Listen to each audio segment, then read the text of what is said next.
5 marketing mistakes that you should avoid. Some of these things I did when I started running my own small business as well. And so I'm mentioning them to you now so you don't fall into the same mistakes and you get to save money.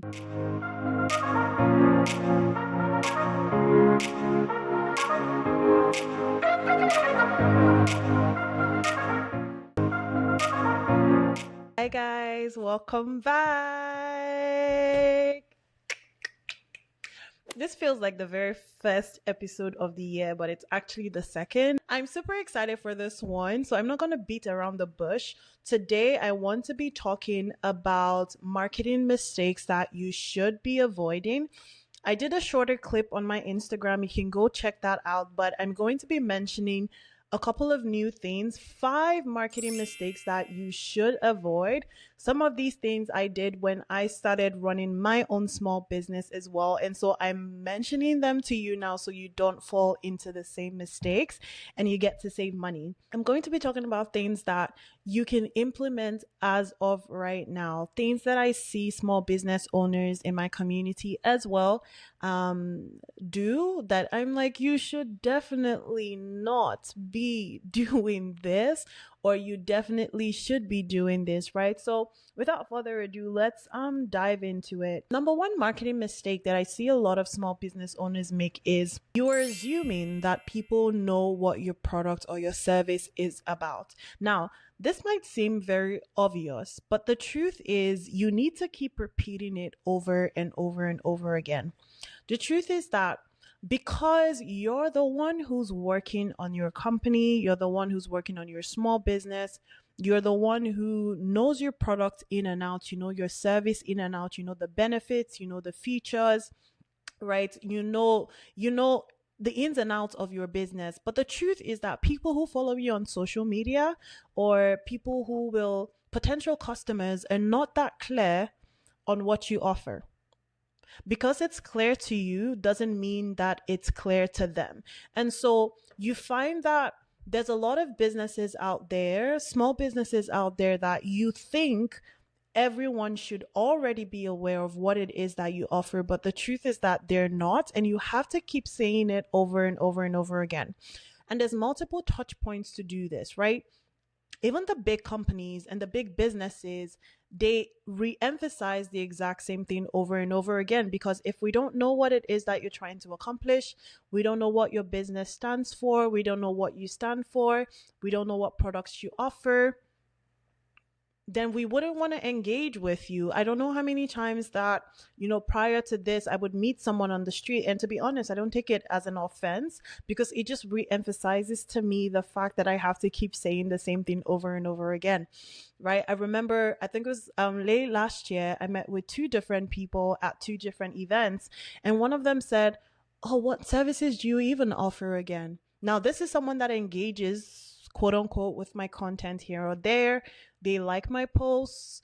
I saw them often actually, but they didn't know what I did. They didn't know what Motari Media was, even though I was constantly creating content on digital marketing and helping small businesses with their marketing.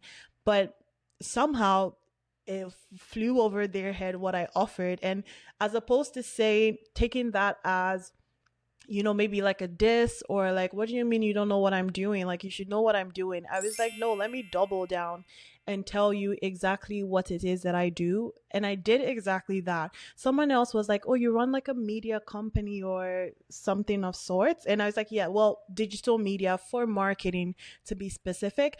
And then I re-emphasized again, like what it is that I do. And then further emphasized, because I knew them and I knew what their businesses were about, I emphasize how Motari Media could be a benefit to their business and the services that I offer, right? So you'll be surprised to see that people that you think know what you offer actually don't know what you offer. And you shouldn't feel like, oh, I already posted content about this before, so I shouldn't do it again. It's like, no, like take that, what they call in marketing, we call it repurposing content. So taking what you've posted previously, doing it in a fresh way, and re-emphasizing it again in a new video, in a carousel, in a reel, whatever it may be, on your website, on your email newsletter. And that's why it's important for all of your marketing efforts to be telling the same story, right? If I'm subscribed to your newsletter, if I'm following you on Instagram, if I'm following you on YouTube, whatever it may be, I'm getting the exact same message at the different touch points that I'm in, right? My point just being, don't be afraid to repeat over and over and over and over and over again what services you offer, what your product does, the features, the benefits, and talk about it everywhere you go. I find that small business owners, for some reason, like, I don't know if y'all are shy. I get it. I'm shy as well, but like, shyness doesn't put money in your account. So like, you have to talk about what you do.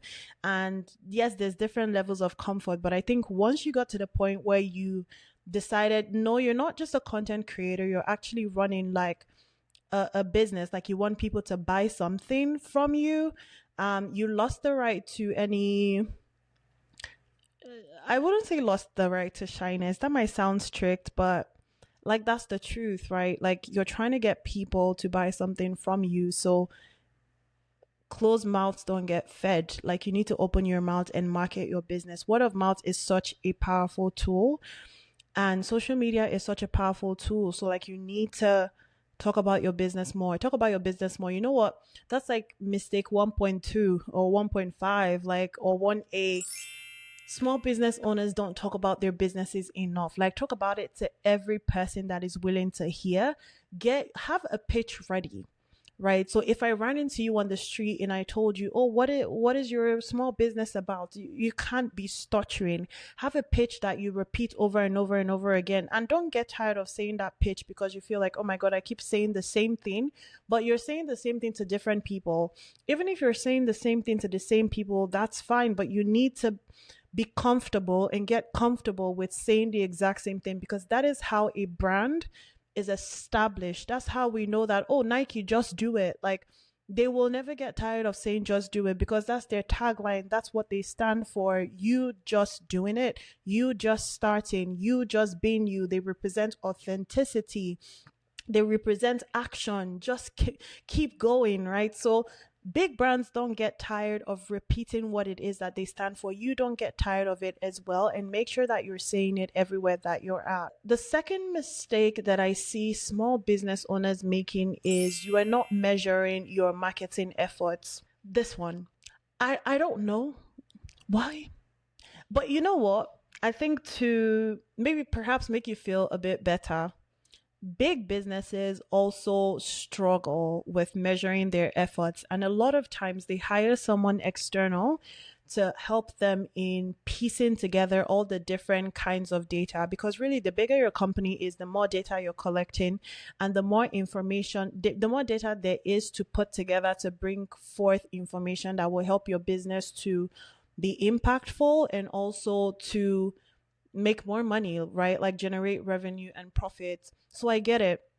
For small businesses, the amount of data that you need to collect isn't a lot, but also I find that perhaps there isn't a willingness or the knowledge to put together like templates to be measuring stuff and whatnot. So, you know, it's like you keep trying things, but you never measure how they did. And when I say measure, I mean like measuring them in detail, not just saying, oh, I got 2,000 views. This particular type of video did well. And then let's say you do the same video next week and then it doesn't do well. Do you ask yourself, why didn't this video do well? Sometimes there isn't really a concrete answer per se, but you really want to look at the factors surrounding your marketing efforts and saying, okay, I've seen that there is a track record of this particular video doing well at this particular time, or I find that most of my clients come from my email newsletters and not really my social media. So I think I need to put a bit more energy in my email newsletters as opposed to the amount of energy that I'm, you know, putting together in filming videos for my Instagram. So it just helps you to like be able to review, adapt, make changes where needed, as opposed to like beating on the same drum and expecting a different tune. It's going to sound exactly the same and you're going to get the exact same kind of results. So One thing that I'm gonna do, Motari Media is coming up to 2 years. I really can't believe it. Is it 2 years? Yeah, I think so. Wow, I've been doing this for 2 years. That's so wild. Something that started as a school project is here now. But it's coming up to 2 years, and I'm putting together a template that small business owners will be able to use to measure their efforts. If you've been watching my previous series, you know that I have a background in math and in physics. So, really, I love data. Data helps. I'm always looking at the back end of my YouTube. I'm always looking at the back end of my Instagram, my email newsletters. I love numbers because numbers point you to what exactly is happening. So I do a combination of quantitative measurement. So like that's with numbers and stuff. And I do qualitative measurement. And usually that one is by vibes, is by the spirits. Like, why do I think this happened or whatever? I'm just kidding, but you need to measure your efforts. If you don't measure, you won't know what to change. So I'll have that template ready hopefully by next month, which is when I'm turning to, and it will be available for purchase. The third mistake that I see small business owners making is you aren't leveraging the trends on the platform. And this could be because of a number of factors, right? I find that perhaps people are too busy to search for trends. But again, you have pages, especially on Instagram, like the creators page, they're always posting like trends.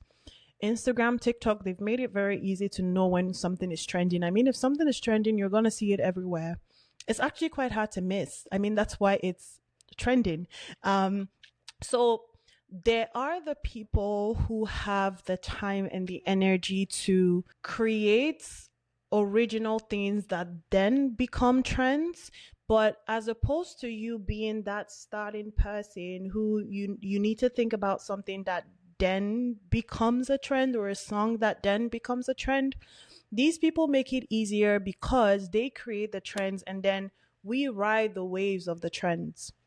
Right. I think small business owners, because of limited time, especially if, I mean, even if you're not working a 9 to 5, running a business is a lot of work. So you can jump on trends as well. I recently jumped on a trend. And it was I'm a something, something, something, maybe business owner or wife or husband or whatever.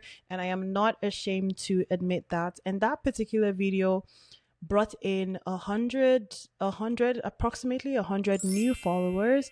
I got a lot of support from strangers that I've never met in my life, people from the US, especially. That drew in a lot of audience from the US actually. And that particular video had over 40,000, 43,000 views, and it's still counting. I still have people following me till today, people liking the video till today. And that was simply because I jumped on a trend. Jumping on trends, that particular video didn't even take me much time to do. So you don't have to be dancing on the internet. You can pick trends that align with your business and you can make it work for you. You can adapt it to your business, right? So for example, if you were let's say a baker, you would be like, oh, I'm a 17-year-old baker and I am not ashamed to admit that. And then you would put facts that relate to that specific business that you're working on. You also have the trending sounds as well. Use trending sounds. Those things also boost your videos. I personally at some point stopped using trending sounds, especially on Instagram for my talking videos, because then what happens is that when you lose, perhaps there's like some copyright issue or the song is taken out of Instagram, it takes your audio with it. So you can't remove the song, edit out the song like you would normally be able to do, for example, like YouTube. You wouldn't be able to remove the song and still have your audio. Everything will be gone. And I felt like that wasn't valuable for me. And so, except it's like a B-roll video, which is a video where you're not really speaking, but there's a point being passed across, I do not put any background music on it, right? So you don't have to do that, but that's just my personal preference. I find that sometimes those videos might not do as great because there's no like background music to it, but honestly, that's fine by me. The important thing is I'm looking 2 years, 3 years, 5 years, 10 years ahead from today. And I want that people who will follow me or follow my business in 5 years, in 10 years, when they're skimming through my pages, they're not coming across content that's saying, this audio is unavailable, right? Because sometimes like things might be happening in the industry, things are changing, and I've already spoken about that before. If that particular video doesn't have any audio, then I'm not able to reshare it at that timely point in view. So personally, I decided not to be putting trending audio behind my talking videos because of that reason. But again, you don't have to do that, but that's just me. Now, for an account like TikTok, I don't really care. So I always put trending music behind even my talking videos on TikTok. Same as YouTube Shorts, cause I'm like, yeah, if it goes away, that's fine. But like Instagram is like my main social media page. So the third mistake that I see small business owners making is you're giving up easily because you have unrealistic expectations. Like you open a page today, and because you've seen someone else grow a page, you see those, usually it's those faceless accounts, but you see them, oh, I grew my account from 0 to 3,000 within 2 weeks. Oh my God. That's great. I'm not even saying it doesn't happen. Like it does happen, but it doesn't happen for everybody. And so you're a creator, you're a business owner, that doesn't happen for you. And then you start to think like, oh my God, I'm making a mistake. Like you aren't testing things long enough to see if they will actually work, if they're actually effective. It's so unreal. You see, yeah, I will never base my business on virality. Even with the video that I did that got 43,000 views, I wasn't thinking, that wasn't the end for me. Like I continued with my schedule, business as usual.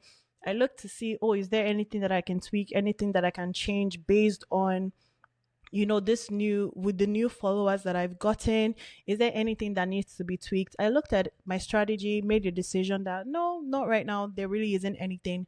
I just want to jump on trends a bit more.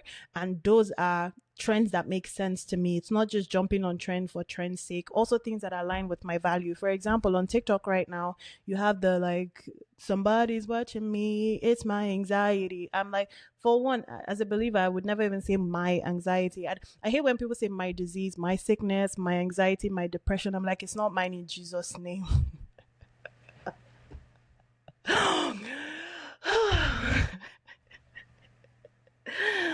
Crazy.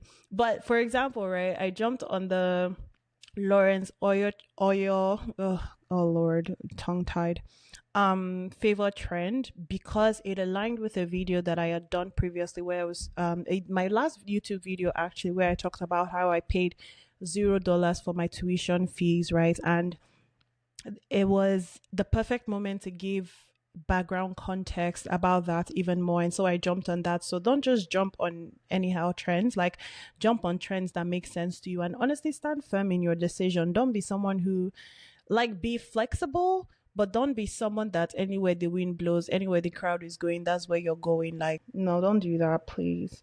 Don't give up easily because you're not seeing results in your first year. The truth is a lot of people don't see results in their first year. I'm not saying you can't see results, but it's important to set realistic expectations and goals. You can't start a business today and say, oh, I want to earn $50,000 or whatever. Like, it's just honestly being very unrealistic. So set realistic goals even when you're planning. Measure, make sure you have your analytics clear, you see where your efforts are going, and what fruits they're bringing forth. Oh my God, I'm now using mostly faith analogies. It's my normal day vocabulary. But basically look at those things, right? And then make decisions, tweak things here or there, but don't give up. Don't give up because you're not seeing the results that you want to see in your first year, even your second year, even your third year. If you really believe that, I want to believe that, right? That you didn't just start your business on a whim.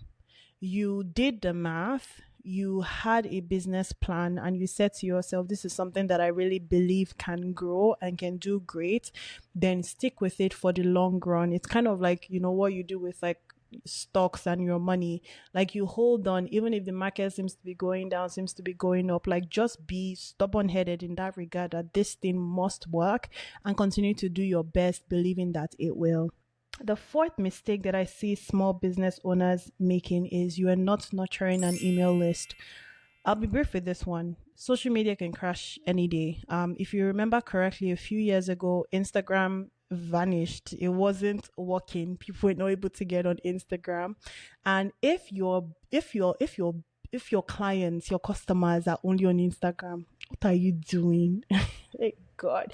What are you doing? There's free email platforms today like Klaviyo, um, HubSpot, right? Even Substack, although I see Substack as a social platform as opposed to like an email marketing platform.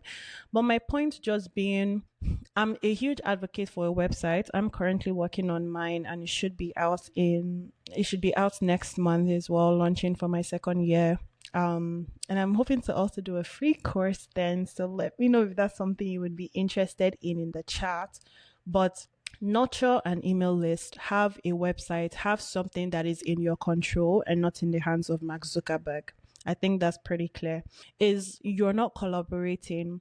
The benefit of being a small business is you can collaborate with people. Even big businesses collaborate. I mean, we have a whole industry called influencer marketing where they are collaborating with they're collaborating with influencers to reach their audiences, right? So as a small business owner, you can bet that another small business owner is probably also having a hard time with getting clients or they're struggling just as you are. Get into a community, right? Motari Media is a community that is open for you, but I find that people do not leverage the benefits that they have, which honestly to me tells me that you're not serious, and I don't mean that in a mean way, but I just mean that because if you're really serious about growing your business, you join a community. Don't try to run a business in isolation. Like, it doesn't even make sense, especially because with a small business, it's probably only you running it, so really you need all the support, all the advice that you can get. So please let me know. I wanted to do it at some point, but it felt like people were not really there yet, and that's okay. Like, I'm never in a rush to do things. Like, I have time. I'm a young girl. Do you get me? I'm a young girl. So let me know in the comments, right, if you're interested in being a part of, we can decide perhaps maybe like Telegram or I don't know, we can use any platform really, Instagram as well. But if you're interested in being in a group with other small business owners where I would just share marketing tips here and there, this is free advice, right? So if you want to be a part of the Motari Media community, please let me know and leverage having me in your life, guys. A consultation is very, very affordable. My prices are not even up there. Once upon a time, I was even doing these things for free when I just started out. But as time is going on, I'm investing in my knowledge. I'm investing in my tools, my equipment. So prices are going up as well. But book your consultation. If you're not sure where to start from, that's the reason why I'm here. That's why you have a digital marketing expert. That's why you have someone that can point you in the direction of marketing your small business. So please leverage me, guys. Let's say I have time. No, but I make time, right? I make time for consultations. I make time to talk with small business owners. And if you're interested in having me as a speaker, that's something I'm more than open to this year. So please send me an email, motarimedia@gmail.com. But this video has come to an end. Thank you so much for your time. Thank you for being a part of the Motari Media community. If you're not following me already, this is your first time here, make sure you follow me on Instagram at Motari Media, and I will see you in the very next video. I love you. I am rooting for you and I am cheering you on.